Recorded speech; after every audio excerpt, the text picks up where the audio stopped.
कैसी माँ होगी वो जो अपनी बेटी को बचाने के लिए उस दुनिया से लड़ने निकल पड़ी है जिस दुनिया में उसे कुछ दिखाई भी नहीं देता। लेकिन तापसी पन्नू की गांधारी में कहानी यही इंटरेस्टिंग हो जाती है, क्योंकि अपनी बेटी को ढूंढते ढूंढते ये माँ सिर्फ एक क्रिमिनल को नहीं ढूंढ रही, वो एक ऐसे पूरे खेल तक पहुंच जा रही है जहाँ उसकी बेटी अकेली विक्टिम नहीं है। और यही चीज गांधारी के ट्रेलर को सिर्फ इमोशनल मदर डॉटर स्टोरी बनने से रोकती है। ट्रेलर की शुरुआत ही काफी पर्सनल रखी गई है। तापसी का कैरेक्टर बानी अपनी बेटी के साथ है और फिर अचानक उसकी बेटी उसे छीन जाती है। अब उसके सामने एक ही मकसद है, किसी भी कीमत पर अपनी बेटी को वापस लाना। लेकिन जैसे जैसे बानी उसकी तलाश में आगे बढ़ती है, कहानी का स्केल भी बड़ा होता जाता है। उसे पता चलता है कि इसके पीछे सिर्फ एक इंसान नहीं है, एक पूरा नेटवर्क है और उस नेटवर्क का कनेक्शन बच्चों की ट्रैफिकिंग से है। और यही से बानी की पर्सनल फाइट एक बहुत बड़ी लड़ाई में बदलती हुई हमें दिखाई देती है। ट्रेलर ने कहानी का बेसिक सेटअप तो क्लियर कर दिया है, लेकिन अच्छी बात यह है कि उसने पूरी मिस्ट्री खोल कर नहीं रखी। हमें पता है कि बानी किसे तो भी ढूंढ रही है, हमें यह भी समझ आता है कि वो किन लोगों के पीछे जा रही है, लेकिन इस पूरे नेटवर्क के पीछे कौन है, इसकी पूरी तस्वीर अभी छुपा कर रखी गई है। और मुझे लगता है कि यही फिल्म के लिए जरूरी है, क्योंकि अगर ट्रेलर ही पूरा विलन, पूरा मोटिव और पूरा क्लाइमैक्स बता देता तो फिर देखने के लिए बहुत कम बचता। यह कम से कम कुछ सवाल अभी खुले छोड़े गए हैं। अब आते हैं तापसी पन्नू पर। बानी का कैरेक्टर ट्रेलर में काफी अलग फेस से गुजरता है।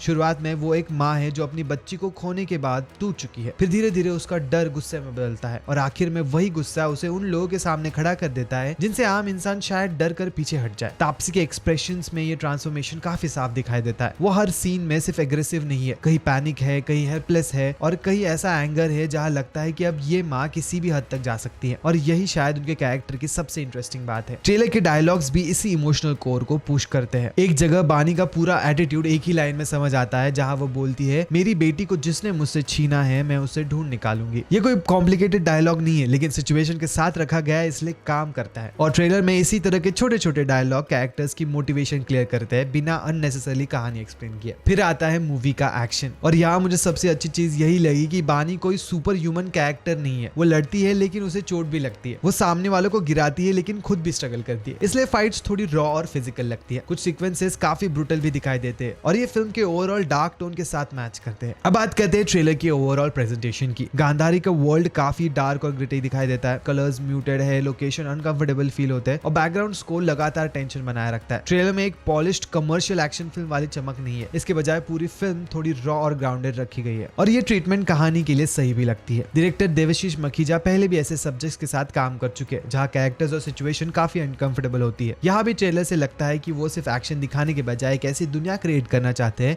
जिससे ऑडियंस थोड़ी अनईजी फील करे। मेरे लिए ट्रेलर की सबसे बड़ी स्ट्रेंथ है इसका इमोशनल मोटिवेशन। बानी क्यों लड़ रही है यह हमें शुरुआत से ही समझ आता है। दूसरी स्ट्रेंथ है इसका वर्ल्ड। जैसे जैसे ट्रेलर आगे बढ़ता है, कहानी छोटी लगने की बजाय और बड़ी हो जाती है। लेकिन एक चैलेंज अभी भी है, फिल्म का सब्जेक्ट काफी हैवी है, इसलिए सिर्फ इंटेंस सीन्स और डार्क विजुअल्स काफी नहीं होंगे। राइटिंग भी स्ट्रांग होनी चाहिए, विलन्स इंटरेस्टिंग होने चाहिए, सपोर्टिंग कैरेक्टर्स के पास भी कुछ करने के लिए होना चाहिए और बानी की जर्नी सिर्फ एक रिवेंज मिशन बनकर नहीं रहनी चाहिए। लेकिन सिर्फ ट्रेलर की बात करें तो गांधारी ने मेरी क्यूरियोसिटी डेफिनेटली बढ़ा दी है, क्योंकि ये कहानी सिर्फ एक माँ की नहीं लग रही, ये उस माँ की कहानी लग रही है जो अपनी बेटी को ढूंढते ढूंढते ऐसी दुनिया में पहुंच जाती है जहाँ शायद उसे सिर्फ अपनी बेटी के लिए नहीं बल्कि बहुत सारे बच्चों के लिए लड़ना पड़े। अब असली सवाल ये है कि क्या बानी अपनी बेटी को वापस ला पाएगी? अब इसका जवाब तो हमें 3 सितंबर को पता चलेगा जब ये फिल्म नेटफ्लिक्स पर रिलीज होगी। तब तक के लिए आपको अगर ऐसे ही नए नए एंटरटेनमेंट अपडेट जानना पसंद है, मूवी रिव्यूज देखना पसंद है, तो आप हमारे चैनल को सब्सक्राइब कर सकते हो। और हाँ, ये वीडियो आपको कैसा लगा ये हमें बताना मत भूलना कमेंट सेक्शन में।